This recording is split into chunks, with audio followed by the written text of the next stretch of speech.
നമുക്ക് വെള്ളം ടെസ്റ്റ് ചെയ്താലാണ് അതിന്റെ കാര്യങ്ങൾ.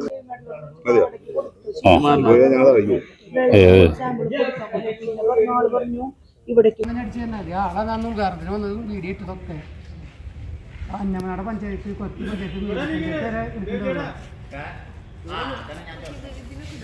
ഈ കെമിക്കലിന്റെ എഫക്റ്റ് ആണ് ഇതേവിടെ ചോന്നിരിക്കണ്ട മീൻ.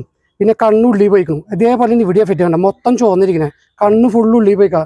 അത് മാത്രമേ വിഷമാണ് ഇതിൽ കിടന്നിരിക്കുന്നത് കെമിക്കല്. ഇതെന്താന്നുള്ളത് നമ്മൾ എത്രയും മുന്നേ കണ്ടുപിടിച്ചില്ല ഈ പുഴ തന്നെ ഇല്ലാണ്ടായി പോകും. പുഴയിലെ എല്ലാ സമ്പത്തും നഷ്ടமான ഘട്ടത്തിലേക്ക് കടന്നു പോകണേ. അപ്പൊ എല്ലാരും കൂടി ഒരുപോലെ വേസ്റ്റ് ഉണ്ട്. ഇത് എവിടെന്നോ നല്ല കെമിക്കൽ കാട്ടിയുണ്ട്, അതുകൊണ്ടാണ് ഇത്ര എഫക്റ്റ് എത്തുന്നത്. എല്ലാവർക്കും നല്ല നമസ്കാരം. ഞാനിപ്പോൾ നിൽക്കുന്നത് നമ്മുടെ ചാലക്കുടിയാറിലാണ്. കറക്റ്റ് പറഞ്ഞു കഴിഞ്ഞാൽ വെട്ടിയടു പാലത്തിൻ്റെ അടിഭാഗത്താണ് ഞാൻ നിൽക്കുന്നത്. ഇവിടെ ഒരു പ്രധാനപ്പെട്ട ഒരു ഗുരുതരമായിട്ടൊരു വിഷയം ഞാൻ ശ്രദ്ധപ്പെടുത്താണ്. ഇപ്പോൾ ഇവിടെ മത്സ്യത്തൊഴിലാളികളുണ്ട്, മത്സ്യഭവനിന്ന് ഉദ്യോഗസ്ഥർ എത്തിച്ചേർന്നിട്ടുണ്ട്, മത്സ്യത്തൊഴിലാളികൾ ഇപ്പോൾ എൻ്റെ പിറകിൽ നിൽക്കുന്നുണ്ട്. ഇവിടെ ഉള്ള ഒരു പ്രധാനപ്പെട്ട സംഭവം കുറച്ച് ദിവസങ്ങളായിട്ട് നമ്മുടെ ചെവിയിൽ പലരായിട്ട് എത്തിച്ചൊരു സംഭവമാണ്. മത്സ്യങ്ങൾ ചത്തുപൊന്തുന്നു ചാലക്കുടിയാറിൽ, അതായത് നമ്മുടെ CSR കടവിന് ഇങ്ങോട്ട് താഴോട്ട് ആ ഭാഗത്ത് വരുന്ന സ്ഥലങ്ങളിലൊക്കെ തന്നെ മത്സ്യങ്ങൾ ചത്തുപൊങ്ങുകയാണ്. പ്രധാനമായിട്ടും കരിമീനാണ് ചത്തുപൊങ്ങുന്ന പ്രധാനപ്പെട്ട മത്സ്യം. അതുപോലെ തന്നെ പരലുകൾ ചത്തുപൊങ്ങുന്നു. ഇങ്ങനെയൊരു അവസ്ഥാവിശേഷം ചാലക്കുടിയാറിൽ ഈ അടുത്ത കാലഘട്ടത്തിലെങ്ങും ഉണ്ടായിട്ടില്ല. പക്ഷേ ഇപ്പോൾ ഇത് കാണപ്പെടുന്നു. 2-3 ദിവസങ്ങളിലായിട്ടാണ് ഈ മത്സ്യങ്ങൾ ചത്തുപൊങ്ങുന്ന ഒരു സംഭവം ഉണ്ടായിട്ടുള്ളത്.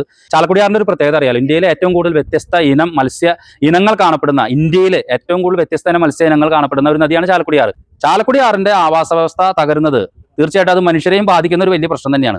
ഇവിടെ കരിമീനുകൾ ചത്തുപൊങ്ങുന്നു, പരലുകൾ ചത്തുപൊങ്ങുന്നു. എങ്ങനെയാണ് ചത്തുപൊങ്ങുന്നത്?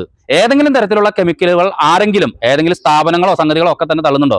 കുറച്ച് നാളുകൾക്ക് മുൻപാണ് നമ്മുടെ ഈ പുഴത്തീരത്ത് തന്നെയുള്ള ഒരു കമ്പനി അവിടുന്ന് വരുന്ന വേസ്റ്റ് വെള്ളം ഈ പുഴയിലേക്ക് ഒഴുക്കുന്നതുമായി ബന്ധപ്പെട്ട് അന്നും ജെഫൈസ് തന്നെയാണ് കാലത്ത് പുലർച്ചെ പോയി വീഡിയോ എടുത്ത് അന്ന് അതിലൊരു ഇടപെടലുണ്ടായത്.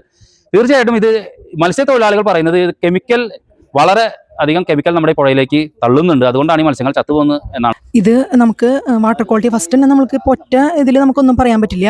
ഓൾറെഡി നമ്മൾ കുഫോസിലും അതുപോലെ തന്നെ കുഫോസിലും വാട്ടർ ക്വാളിറ്റി ടെസ്റ്റ് ചെയ്യണം ഒന്നാമത്തെ കാര്യം. പിന്നെ സ്പീഷീസ് ഒന്ന് നമുക്ക് നോക്കിയിട്ട് അതൊന്ന് ടെസ്റ്റ് ചെയ്യണം. എന്താണ് ഇതിൽ എന്തെങ്കിലും കെമിക്കലിൻ്റെ എന്തെങ്കിലും കണ്ടന്റ് ഉണ്ടോ അങ്ങനെയൊക്കെ നമുക്ക് നോക്കണം. അത് രണ്ടിനും ടെസ്റ്റിന് കൊടുക്കാൻ പോകുന്നുണ്ട്. പിന്നെ കുഫോസിലും നമ്മുടെ അഡാക്കിലോ അല്ലെങ്കിൽ RSH അഴീക്കോട് RSH അവിടെയൊക്കെയാണ് സാധാരണ നമുക്ക് ടെസ്റ്റ് ചെയ്യാറ്. എന്നിട്ട് റിസൾട്ട് വന്നാലേ എന്തെങ്കിലും പറയാൻ പറ്റുള്ളൂ. ഇത് പൊതുകുളങ്ങളിൽ സാധാരണ നമ്മൾ ഡിസോൾഡ് ഓക്സിജൻ കുറയുമ്പോൾ സാധാരണ സ്റ്റോക്ക് ഡെൻസിറ്റി കൂടുതലും അതുപോലെ ഓക്സിജന്റെ അളവ് കുറയുമ്പോഴും പൊന്താറുണ്ട്. ചാലക്കുടി പുഴയിൽ അങ്ങനെ അധികം കണ്ടു കേട്ടിട്ടില്ല. ഞാൻ വന്നേ പിന്നെ അങ്ങനെ പറഞ്ഞു കേട്ടിട്ടില്ല.